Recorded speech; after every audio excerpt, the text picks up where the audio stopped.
Hello and welcome back. Beth Chase here. I'm the producer of Know Thy Risks. In this e-tip, we're going to learn about 3 policies that are required by the federal government that every for-profit and every nonprofit must have in place. Have you ever wondered how federal laws are created for nonprofits? Well, this is how it works.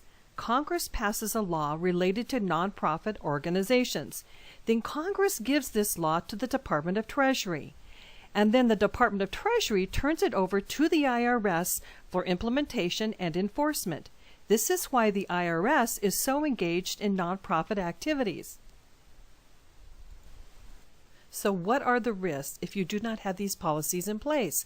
Well, first, you may get in trouble with the IRS. The IRS, of course, is the federal agency that grants nonprofit organizations their tax-exempt status, and what the IRS giveth, they can taketh away. Second, if you're not implementing these 3 policies and it becomes public, you now could have a serious public trust issue. And when the public loses trust in their charity, it will likely result in loss of financial support. So you can see why I'm having this discussion with you about these 3 policies. These policies have both legal and PR risks if not implemented properly.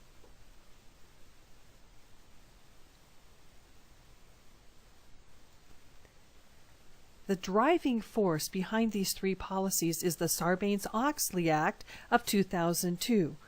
Congress passed this law in response to corporate and accounting scandals of Enron, Tyco, and other businesses.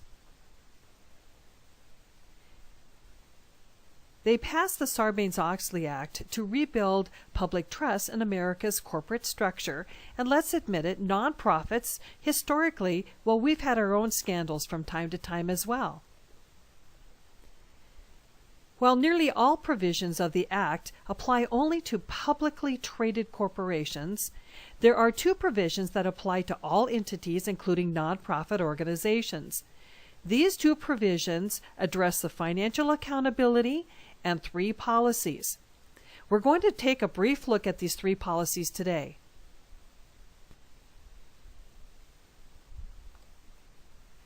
The 3 governing policies that are required as a result of the Sarbanes-Oxley Act include the following.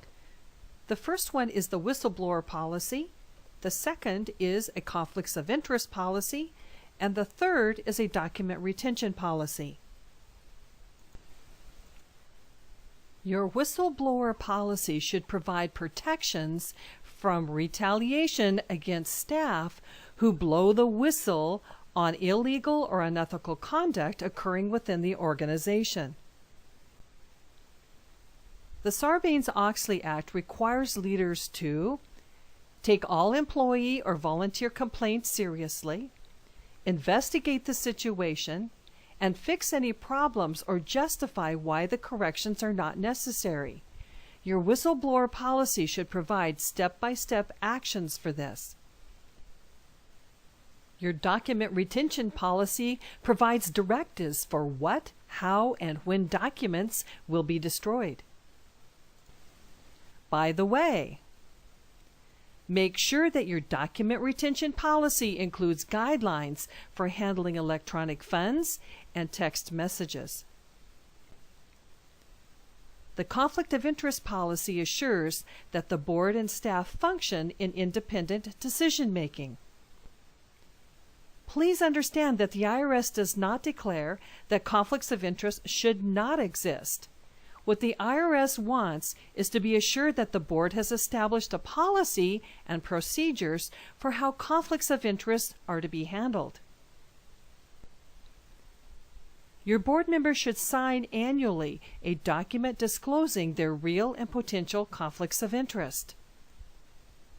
Board members should report any new conflicts of interest to the board at any time they arise, and it should be recorded in the board meeting minutes.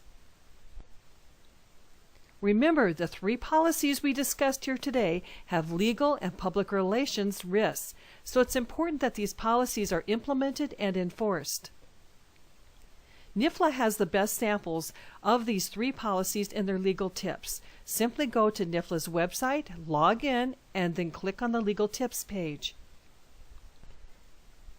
And until next week, may God bless and keep you as you continue to protect the sacred work that the Lord has entrusted to you.